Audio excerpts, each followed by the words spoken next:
I'm 73 years old, and I built a life that looked right from the outside, but felt empty most of the time. It's a strange thing to admit this late.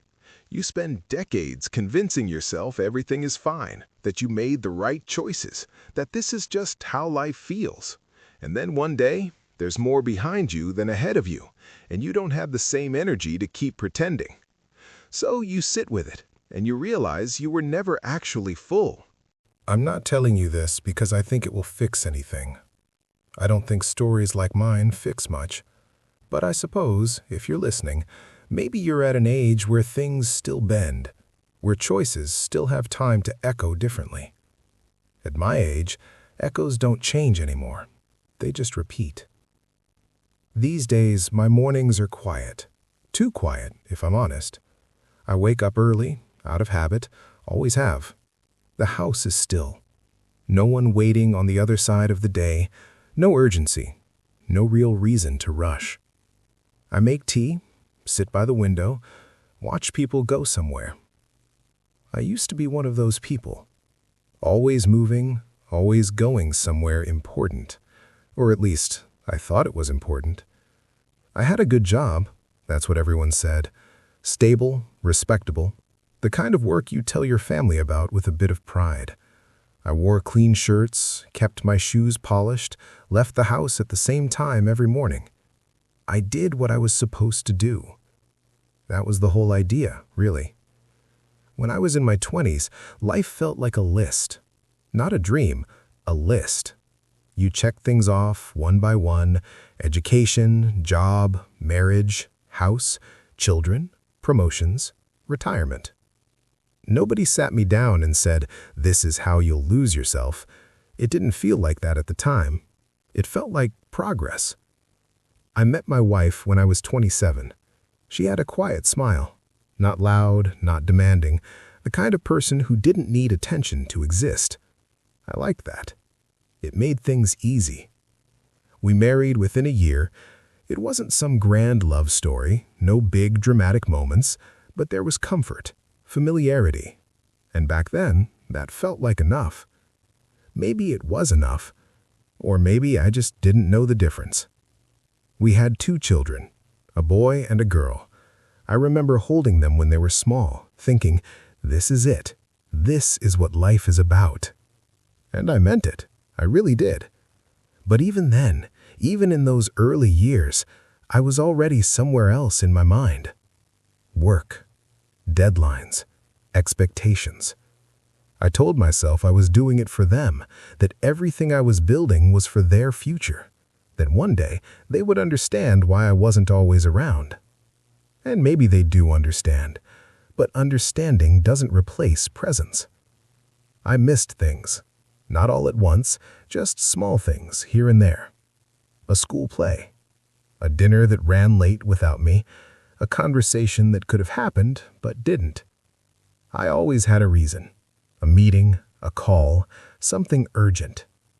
It never felt like a big decision, just one moment traded for another. One small absence justified by a bigger goal. That's how it works, you see. You don't wake up and decide to build an empty life. You build it piece by piece, thinking you're doing the right thing. Years passed like that. Quietly, efficiently. I got promotions, bigger responsibilities, a nicer house, better furniture. Things that made it look like we were doing well. And we were, in a way. We never struggled financially. The kids had what they needed. My wife never complained much. She adapted. She filled in the gaps I left behind.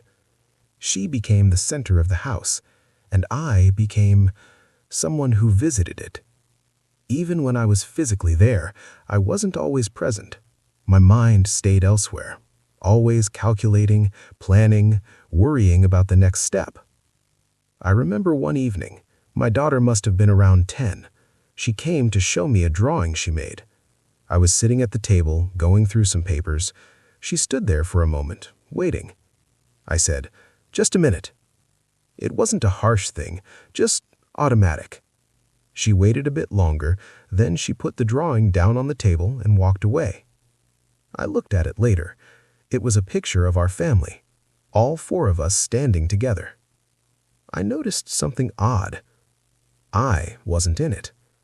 At the time, I laughed it off, thought maybe she just forgot. But now, I don't think she forgot. I think she drew what she felt. Things like that don't hit you right away. They sit somewhere in the background, quiet, easy to ignore. Life kept moving. The kids grew up, became busy with their own lives. That's how it goes. You raise them to be independent, and then one day, they are. My son moved to another city for work. My daughter got married. Good people, both of them. I'm proud of them. We talk, sometimes. Not as much as I imagined we would. There's no tension, no big falling out, just distance. The kind that builds slowly over years. My wife and I, we stayed together, shared the same space, the same routines, but somewhere along the way, the conversation between us changed. It became practical. What should we have for dinner? Did you pay that bill? Are you going out tomorrow? Important things, maybe, but not meaningful ones. We stopped asking each other deeper questions, stopped sharing parts of ourselves. I don't even remember when that shift happened. It didn't feel like a loss at the time, just normal. Then came the turning point. Not dramatic, not sudden. She got sick. At first, it was small, something we thought would pass. But it didn't. It lingered. Then it grew into something heavier. Hospitals, tests, waiting rooms. I remember sitting there one day, watching her sleep in that hospital bed, the machines making soft sounds around her. And for the first time in a long time, I wasn't thinking about work. I wasn't thinking about anything, really. Just her. Just the fact that she was there, and that I didn't know how much longer she would be. And something inside me shifted. Not all at once, but enough to notice. I started remembering things, moments I had missed, conversations we never had. All the times I thought, I'll make time later. Later had arrived, and it wasn't what I expected. She passed away on a quiet afternoon. No big scene, no final speech, just a slow fading. I was there, but I couldn't shake the feeling that I hadn't really been there for years before that. After she was gone, the house changed. Not physically, everything stayed where it was, but the feeling of it, completely different. Empty. And not just because she wasn't there, because I realized how much of my life had been lived without truly feeling it. That's a hard thing to sit with. You look around at everything you built, and you wonder who it was for. The job is gone now, retired. The routines that once felt important disappeared overnight. And what's left? Time. A lot of it. More than I know what to do with. I used to think I didn't have enough time. That was always the excuse. The reason I kept moving, kept choosing work over everything else. Now I have all the time in the world, and most of the people I wanted to spend it with have their own lives. Or are gone. There are things you can't fix. You can call your children more often, try to rebuild some connection, and I try. But you can't go back to their childhood. You can't be there for the moments that have already passed. You can't sit down with your wife and have the conversations you avoided for years. That time is gone. Not misplaced, not hidden, gone. And that's the part people don't talk about enough. They talk about mistakes as if they can always be corrected, as if there's always a second chance waiting somewhere. But some things don't come back. They just leave a space. If you're listening to me now, I'm not going to tell you what to do. That's not my place. I don't know your life. I don't know the pressures you feel, the choices you're facing. But I do know this feeling. The feeling of reaching this age and realizing that a life can look right, but still feel wrong. That you can do everything you were supposed to do and still end up with a kind of quiet emptiness.